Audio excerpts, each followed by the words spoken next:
할렐루야. 오늘 하나님께서 우리에게 주시는 생명의 양식은 기독교적 구원관과 성경적 구원관의 제목으로 주시는 생명의 양식을 함께 나누는 귀한 시간을 갖도록 하겠습니다. 인류의 역사상 가장 위대한 종교는 말할 것 없이 기독교입니다. 성경 역사상 가장 위대한 인물은 예수 그리스도이십니다. 그 이유는 기독교는 구원의 종교이며 부활의 종교이기 때문이며, 예수 그리스도의 위대성은 율법과 선자들이 시작한 구원을 예수님께서 오셔서 부활로 완성시켜 하나님의 뜻을 온전히 이루셨기 때문입니다. 이와 같이 기독교는 구원의 종교이며 부활의 종교라는 것을 어느 누구나 다 잘 알고 있는 사실입니다. 그런데 문제는 기독교가 부활의 종교라는 것은 잘 알고 의심 없이 믿고 있으나 부활의 실체나 구원에서 부활이 되는 실제의 과정은 구체적으로 잘 모르고 있다는 점입니다. 성경에서 말씀하고 있는 믿음은 구원의 시작이며 부활은 구원의 완성으로서, 구원은 믿음으로 시작되지만 구원의 완성은 행함으로써 완성된다는 사실을 우리가 알아야 합니다. 그런데 오늘날 기독교는 신앙생활의 가장 중요한 구원과 거듭나는 부활의 과정을 오해하고 있거나 너무나 모르고 있다는 것은 참으로 안타까운 일입니다. 그러므로 오늘 저는 옛 조상으로부터 전통적으로 이어져 내려오는 기독교의 교리적 구원론과 성경을 통하여 하나님께서 우리에게 제시해 주고 계시는 성경적 구원관에 대하여 말씀을 꼭 드려야 되겠습니다. 오늘날 기독교인들이 주장하는 구원관을 보면 이신칭의 사상으로서 사람이 의롭게 되는 것은 율법의 행위로 되는 것이 아니라 예수 그리스도를 믿는 믿음으로 모두가 구원을 받아 의롭게 된다는 주장입니다. 즉 예수만 믿기만 하면 하나님께서 어느 누구나 구원하여 하나님의 아들로 인정해 준다는 말이 바로 이신칭의의 교리입니다. 그러므로 현재 예수를 믿고 있는 자들은 어느 누구나 어떤 행위나 공로에 관계없이 이미 구원을 받아 모두가 하나님의 아들이 되어 있으며, 또한 평생 동안 예수를 믿지 않던 불신자라 하여도 운명하기 직전 10분이나 단 5분의 여유만 있어도 예수를 믿는다는 믿음을 가지고 입으로 시인만 하면 모두 구원을 받아 천국에 간다고 말하는 목사님들을 종종 우리가 볼 수가 있습니다. 이렇게 주장하는 말씀의 근거는 로마서 1장 17절과 10장 9절의 말씀입니다. 한번 함께 읽겠습니다. 복음에는 하나님의 의가 나타나서 믿음으로 믿음에 이르게 하나니 기록된 바 오직 의인은 믿음으로 살리라. 10장 9절의 말씀입니다. 내가 만일 내 입으로 예수를 주로 시인하며 또 하나님께서 그를 죽은 자 가운데서 살리신 것을 내 마음에 믿으면 구원을 얻으리니 사람이 마음으로 믿어 의에 이르고 입으로 시인하여 구원에 이르느니라. 또한 이들이 믿음으로 의롭게 된다는 확실한 주장은 바로 갈라디아서 2장 16절의 말씀을 들을 수가 있습니다. 사람이 의롭게 되는 것은 율법의 행위에서 난 것이 아니요 오직 예수 그리스도를 믿음으로 말미암는 줄 아는 거로, 우리도 그리스도 예수를 믿나니 이는 우리가 율법의 행위에서 아니고 그리스도를 믿음으로써 의롭다함을 얻으려 함이라. 율법 행위로는 의롭다함을 얻을 육체가 없느니라. 방금 읽은 위의 말씀들을 우리가 살피면 오늘날 기독교의 구원과는 분명하고 확실한 것처럼 보입니다. 그러나 이러한 말씀들이 성경에 기록되어 있다고 하여 땅에 속한 죄인들이 모두가 구원을 받아 천국에 가는 것이 아니라는 것을 알아야 합니다. 하나님께서는 성경 전체를 통하여 구원과 생명 그리고 영생에 이르는 길과 그 과정에 대하여 구체적으로 분명하게 제시하고 계십니다. 그런데 성경의 한 부분이나 한두 구절의 말씀을 인용하여 구원을 받았다거나 혹은 천국에 갔다고 한다면 큰 오류를 범하게 되는 것입니다. 그러므로 이제 야고보서 2장 14절과 26절의 말씀과 복음서를 통하여 예수님께서 말씀하고 계신 성경에서 말하는 구원관을 살펴보기로 하겠습니다. 한번 읽겠습니다. 내 형제들아, 만일 사람이 믿음이 있노라고 행함이 없으면 무슨 이익이 있으리요? 그 믿음이 능히 자기를 구원하겠느냐? 만일 형제나 자매가 헐벗고 일용할 양식이 없는데 너희 중에 누구든지 그에게 이르되 평안히 가라 더웁게 하라 하면 그 몸에 쓸 것을 주지 아니하면 무슨 이익이 있으리요? 이와 같이 행함이 없는 믿음은 그 자체가 죽은 것이니라. 혹이 가로되 너는 믿음이 있고 나는 행함이 있으니 행함이 없는 내 믿음을 내게 보이라. 나는 행함으로 내 믿음을 내게 보이리라. 내가 하나님은 한 분이신 줄을 믿느냐? 잘하는도다. 귀신들도 믿고 떠느니라. 아, 허탄한 사람아, 행함이 없는 믿음이 헛것인 줄을 알고자 하느냐? 우리 조상 아브라함이 그 아들 이삭을 제단에 드릴 때 행함으로 의롭다 하심을 받은 것이 아니냐? 내가 보거니와 믿음이 그의 행함과 함께 일하고 행함으로 믿음이 온전케 되느니라. 이에 경에 이른바 아브라함이 하나님을 믿으니 이것을 의로 여기셨다는 말씀이 응하였고, 그는 하나님의 벗이라 칭함을 받았나니, 이로 보건대 사람이 행함으로 의롭다 하심을 받고 믿음으로만 아니니라. 또 이와 같이 기생 라합이 사자를 접대하여 다른 길로 나가게 할 때 행함으로 의롭다함을 받은 것이 아니냐? 영혼은 몸이 죽은 것 같이 행함이 없는 믿음은 죽은 것이니라. 방금 읽은 상기의 야고보서 말씀은 구원의 과정에서 결코 믿음을 부정하려는 것이 아니라, 믿음은 구원의 시작이며 구원의 완성은 행함이 반드시 뒤따라야 한다는 것을 가르쳐 주시는 말씀입니다.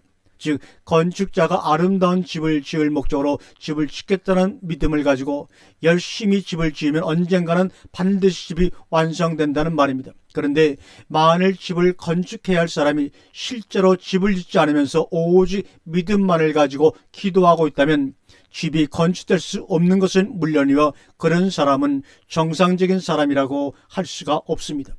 이와 같이 믿음은 반드시 행함이 동반될 때 결과로 나타나며 완성되어지는 것입니다. 그러므로 행함이 없는 믿음은 죽은 믿음이라고 말씀을 하고 있는 것입니다. 이와 같이 구원을 받은 자가 하나님의 생명으로 거듭나려면 반드시 행함이 뒤따라야 한다는 것입니다. 즉, 예수님의 제자들이 예수님을 구원자로 믿기만 한 것이 아니라 예수님이 주셨던 고난의 십자가를 지고 예수님의 가신 길을 뒤따라갈 때 하나님의 생명으로 거듭난 것 같이 우리도 구원의 완성을 이루기 위해서는 예수님을 구원자로 믿기만 할 것이 아니라 예수님의 제자들과 같이 자기를 부인하고 자기 십자가를 지고 주님의 자신의 길을 따라서 갈 때 부활의 생명에 이를 수 있다는 말입니다. 그래서 마태복음 16장 24절에 이에 예수께서 제자들에게 이르시되 아무든지 나를 따라오려거든 자기를 부인하고 자기 십자가를 지고 나를 쫓을 것이냐. 또한 주님께서는 오직 믿음 하나만을 가지고 아니란 생각으로 입술로만 주여 주여 하면서 천국을 쉽게 들어가기 위하여 문이 크고 평탄한 멸망의 길로 가고 있는 자들과 주님의 말씀대로 자기 자신을 부인하면서 포기하면서 자기 십자가를 지고서 문이 좁고 길이 협잡하여 찾는 이조차 적은 생명의 길을 힘들게 가고 있는 자들을 향하여 이같이 말씀하고 계십니다. 마태복음 7장 21절입니다. 날더러 주여 주여 하는 자마다 천국에 다 들어갈 것이 아니요 다만 하늘에 계신데 아버지의 뜻대로 행하는 자라야 들어가리라. 13절과 14절입니다. 좁은 문으로 들어가라. 멸망으로 인도하는 문은 크고 그 길이 넓어 거리로 들어가는 자가 많고 생명으로 인도하는 문은 좁고 길이 협잡하여 찾는 이가 적음이니라. 그런즉 주님의 말씀 중에서 우리에게 더욱 큰 충격을 주는 말씀은 멸망의 넓은 길에서 생명의 좁은 길로 와 있는 자들에도 최선을 다하여 애쓰고 힘쓰지 않으면 생명으로 들어가기가 어렵다는 겁니다. 누가복음 13장 21절과 24절에 예수께서 각성각천으로 다니사 가르치시며 예루살렘으로 여행하시더니 혹이 여짜오되 주여 구원을 얻는 자가 적으니까 저희에게 이르시되 좁은 문으로 들어가기를 힘쓰라. 내가 너희에게 이르노니 들어가기를 구하여도 못하는 자가 많으니라. 아멘. 또한 예수님께서는 그를 믿는 자들이 반드시 물과 성령으로 거듭날 때만이 하나님의 아들이 되어 천국에 들어가는 것이며 예수를 믿는다고 모두 천국에 들어가는 것이 아니라고 말씀하십니다. 또한 사람이 육으로 난 자는 육일 뿐이며 성령으로 거듭난 자만이 하나님의 아들이 되어 천국에 들어갈 수 있다고 말씀하십니다. 그런데 오늘날 기독교인들은 불행하게도 거듭나야 한다는 것은 모두가 다 잘 알고 있으나 어떻게 해야 거듭나는지 그리고 거듭나기 위해서는 어떠한 과정을 통해야 하는지를 잘 모르고 있다는 점입니다. 요한복음 3장 5절에 보니까 예수께서 대답하시되 진실로 진실로 내게 이르노니 사람이 물과 성령으로 나지 아니하면 하나님의 나라에 들어갈 수가 없느니라. 육으로 난 것은 육이요 성령으로 난 것은 영이니 내가 내게 거듭나야 하겠다는 말을 기이 여기지 말라. 또 베드로전서 1장 23절에 너희가 거듭난 것이 썩어질 씨로 된 것이 아니요 썩지 아니할 씨로 된 것이니 하나님의 살아있고 항상 있는 말씀으로 되었느니라. 상기의 말씀과 같이 하나님의 아들로 거듭나는 것은 죽은 자들이 전하는 썩어질 말씀으로 되는 것이 아니라 산 자들의 입에서 나오는 생명의 말씀으로 된다는 말씀입니다. 즉 아직 거듭나지 못한 유대인들이나 제사장들의 말씀으로는 거듭날 수가 없으며 예수님과 같이 산 자들의 입에서 나오는 말씀으로 거듭날 수 있다는 말입니다. 이와 같이 하나님께서 말씀하고 계신 성경적 구원과는 성경 전체의 영적인 뜻을 알아야 하며 성경의 어느 한 부분이나 한두 구절만을 인용하여 구원을 받았다고 주장을 하면 절대로 안 됩니다. 그러므로 하나님께서 말씀하시는 믿음과 구원은 상태에 따라 다르며 차원적인 구원의 과정이 있다는 사실을 분명하게 알아야 합니다. 이상 설명을 드린 바와 같이 모두가 예수를 믿는다 해도 아직 그리스도의 초보에 있는 어린 자들은 아무것도 모르게 무조건 예수를 믿을 수밖에 없지만 믿음이 조금 성장하면 주님의 말씀을 주의 깊게 들어야 하며 더 성장을 하면 반드시 주님의 말씀에 따라 행함이 동반되는 삶을 살아가야 합니다. 이렇게 할 때 성령으로 거듭나서 하나님의 아들들이 되는데 이러한 과정을 통하여 장성한 자가 되면 주위에 있는 이웃을 내 몸과 같이 사랑하여 열매를 맺어야만 하며 이렇게 하나님께서 기뻐하시는 열매를 맺을 때 비로소 천국에 들어가게 되는 것입니다. 또한 오늘날 기독교인들이 예수님께서 율법을 모두 폐하려고 오신 줄로 오해하여 율법을 모두가 외면하고 있는데 예수님은 율법을 폐하러 오신 것이 아니라 율법을 완전케 하려고 오신 분입니다. 바로 마태복음 5장 17절에 내가 율법이나 선자나 폐하러 온 줄로 생각지를 말라.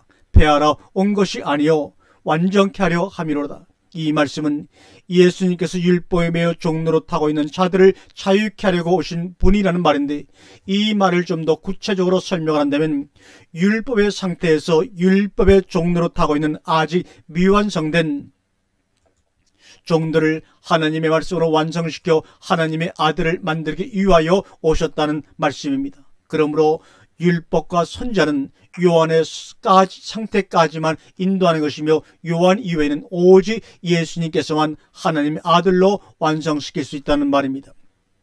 요한복음 8장 31절에 그러므로 예수께서 자기를 믿는 유대인들에게 이르시되 너희가 내 말에 거하면 참된 제자가 되고 진리를 알지니 진리가 너희를 자유케 하리라 하는 말씀과 같이 예수님을 믿고 말씀에 따라 순종하면서 예수님의 말씀에 거한 예수님의 12 제자들은 결국 종의 멍에서 벗어나 참 자유자가 되어 하나님의 아들들이 된 것입니다. 이와 같이 구원은 시작과 끝이 있는데 하나님의 생명이 완성되어 하나님의 아들이 되는 것은 단계적인 성장 과정을 반드시 거쳐야만 합니다. 단계적인 구원의 과정은 로마서 8장 29절에 잘 말씀하고 있습니다. 하나님이 미리 아신 자들로 또한 그 아들의 형상을 본받기 위하여 미리 정하셨으니 이는 그 많은 형제 중에서 맏아들이 되게 하려 하심이라. 또 미리 정한 그들을 또한 부르시고 부르신 그들을 또한 의롭다 하시고 의롭다 하신 그들을 또한 영화롭게 하셨느니라. 라는 말씀과 같이 하나님께서는 우리를 구원하기 위하여 그 아들의 형상을 본받아 맏아들이 되게 하여 주시기 위하여 구원의 성장 과정을 5단계로 나누어 말씀하고 있습니다. 첫 번째 단계는 하나님께서 하나님을 믿고 있는 하나님 백성들이 하늘의 별과 같이 그리고 바닷가의 모래알같이 수없이 많을지라도 그 가운데서 하나님을 진실하게 믿고 찾는 자를 미리 하셔서 두 번째 하나님께서 아신 자를 미리 정하시고 세 번째 미리 정하신 자를 부르시고 네 번째 부르신 그들을 의롭게 하시고 다섯 번째 의롭다 하신 자들을 영화롭게 하신다는 말씀입니다. 이상의 말씀과 같이 예수를 무조건 믿기만 하면 하나님의 아들이 되는 것이 아니라 하나님의 뜻에 따라서 진실한 마음으로 믿어야 하며 생명으로 들어가기 위해서는 반드시 하나님이 정하신 구원의 과정을 통과해야 하는 것입니다.